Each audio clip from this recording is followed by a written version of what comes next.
Dear friends, कैसे हैं आप सब। मैं उम्मीद करती हूँ कि आप लोग अच्छे नहीं बल्कि बहुत अच्छे होंगे। सबसे पहले मैं अपने हर बढ़ते हुए सब्सक्राइबर को थैंक्स कहती हूँ, जिनकी वजह से मुझे आगे बढ़ने का मोटिवेशन मिलता है। फ्रेंड्स, मेरी आप लोगों से रिक्वेस्ट है कि अगर आप लोगों के कोई भी सजेशन है तो मुझे कमेंट बॉक्स में लिख कर बताइए, ताकि आगे आने वाले वीडियोज़ उसी से रिलेटेड बन सकें।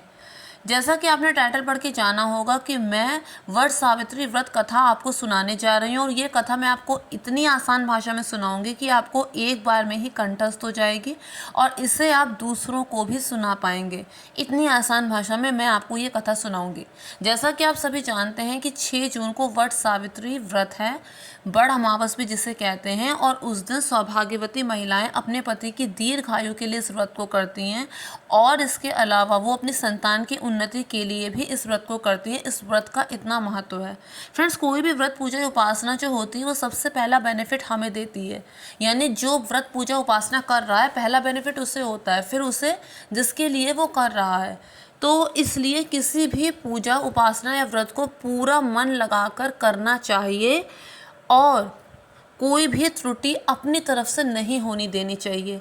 तो अब मैं इस कथा को आपको सुनाने जा रही हूँ। और कोई भी व्रत पूजा उपासना जो भी आप करते हैं उसमें अपना एक समय दीजिए। लेकिन पता नहीं क्यों समय केवल साड़ी पहनने, मेकअप करने और सेल्फीज खींचने में ही चला जाता है, और पूजा पाठ में इतना कम समय कि 5 मिनट भी इंसान बैठ नहीं पाता है। तो ये कोई अच्छी चीज़ तो है नहीं। बाकी जैसे जैसे आप लोगों के विचार हों उस अनुसार आप लोग काम कीजिए। तो मैं अब आपको कथा सुनाने जा रही हूँ।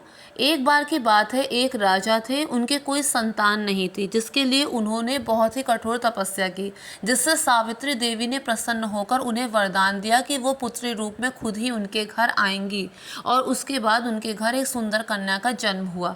कन्या बड़ी हुई तो अत्यंत रूपवान हो गई। राजा को उसके विवाह की चिंता सताने लगी। एक दिन वो युवती अपनी सहेलियों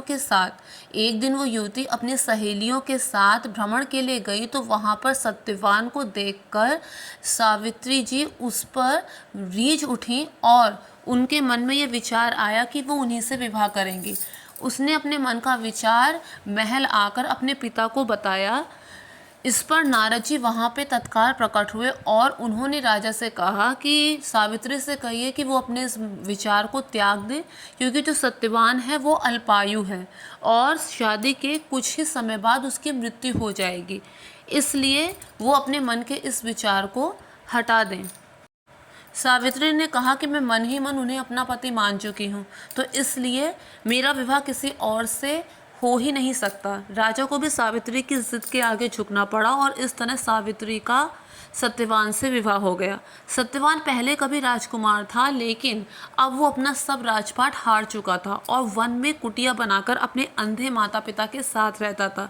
सावित्री भी अपना महल छोड़कर उसी कुटिया में रहने लगी, अपने बूढ़े अंधे सास ससुर की सेवा करने लगी। रोज सत्यवान वन से लकड़ियां काट कर लाता, और इस तरह से उनका जीवन यापन हो रहा था। एक दिन की बात है, जिस दिन सत्यवान की आयु पूरी होनी थी, जिस दिन उसकी मृत्यु होनी थी, उस दिन सावित्री ने जिद की कि वो भी उनके साथ वन में जाएंगी। सत्यवान ने मना किया, लेकिन सावित्री ने उनसे बार बार विनय की, जिस वजह से सत्यवान को उन्हें अपने साथ ले जाना पड़ा। सत्यवान लकड़ियां काट रहे थे, तभी उन्हें ऐसा लगा कि उनके सर में भीषण दर्द है, और वो पेड़ से नीचे उतर आए। पेड़ के नीचे सावित्री बैठी हुई थी, और वो उन्हीं की गोद में सर रखकर सो गए। थोड़ी देर बाद यमराज वहां प्रकट हुए और सत्यवान के प्राणों को लेकर वहां से जाने लगे। सावित्री भी उनका पीछा करने लगी। सत्यवान के प्राणों को जब यमराज ले जा रहे थे, तो उन्होंने सावित्री से कहा कि इनकी आयु पूरी हो चुकी है और तुम्हारी आयु अभी पूरी नहीं हुई है, इसलिए मेरे पीछे मत आओ। इस पर सावित्री ने कहा कि जहाँ मेरे पति जाएंगे मैं भी वहाँ जाऊँगी। आप अपने धर्म का पालन कीजिए और मैं अपने धर्म का पालन करूँगी। इस पर यमराज ने कहा कि अपने पति के प्राणों के अतिरिक्त तुम कोई और वरदान मांग लो। सावित्री ने कहा कि मेरे सास ससुर अंधे हैं, आप ऐसा वरदान दीजिए कि उनकी आंखों की रोशनी वापस लौट आए। यमराज ने कहा तथास्तु। सावित्री ने फिर कहा कि मेरे माता पिता की मेरे अतिरिक्त और कोई संतान नहीं, आप वरदान दीजिए कि मेरा एक भाई भी हो जाए। इस पर यमराज ने कहा तथास्तु। फिर सावित्री ने कहा कि मुझे वरदान दीजिए कि हमारा खोया हुआ राजपाट हमें वापस मिल जाए। यमराज ने कहा तथास्तु। उसके बाद सावित्री ने मांगा कि मुझे 100 पुत्रों का वरदान दीजिए और अखंड सौभाग्यवती होने का वरदान दीजिए।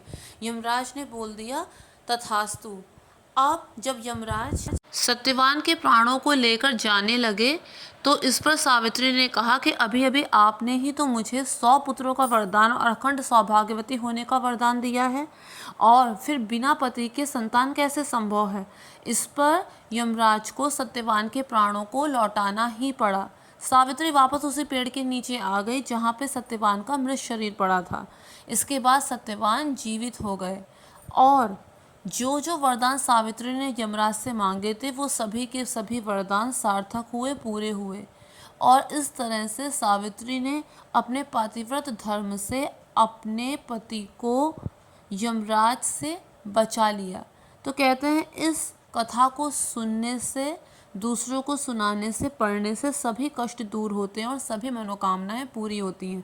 मैं उम्मीद करती हूँ कि आप लोगों को मेरा ये वीडियो पसंद आया होगा, और अगर आपको मेरा वीडियो पसंद आए तो मेक श्योर चैनल को सब्सक्राइब, वीडियो को लाइक शेयर ज़रूर।